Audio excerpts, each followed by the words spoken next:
A certain ruler asked Jesus, "What must I do to obtain eternal life?" "Good teacher, what must I do to obtain eternal life?" Jesus replied, "Why do you call me good? No one is good except the one God. You know the commandments. Don't commit adultery, don't murder, don't steal, don't give false testimony, honor your father and mother."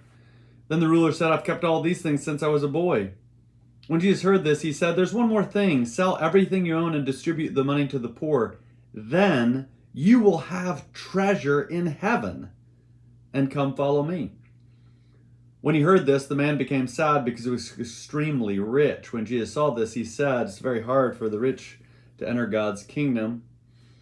For the wealthy to enter God's kingdom. It's easier for a camel to squeeze through the eye of a needle than for a rich person to enter God's kingdom." Those who heard this said, "Then who can be saved?" Jesus replied, "What is impossible for humans is possible for God." Peter said, "Look, we left everything we own and followed you." Jesus said to them, "I assure you that anyone who has left house, husband, wife, brothers, sisters, parents, or children because of God's kingdom will receive many times more in this age and eternal life in the coming age." At that time, Jesus took the 12 aside and said, "Look, we're going up to Jerusalem, and everything written about the human one by the prophets will be accomplished. He will be handed over to Gentiles. He will be ridiculed, mistreated, and spit on.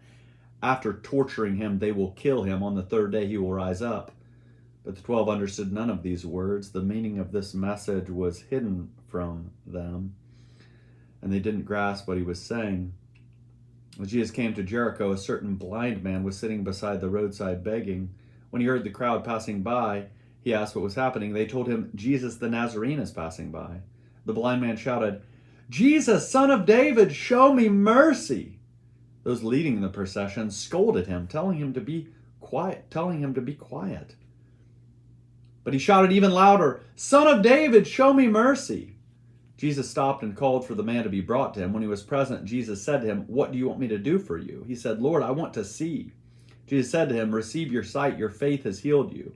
At once he was able to see, and he began to follow Jesus, praising God. When all the people saw this, they praised God too.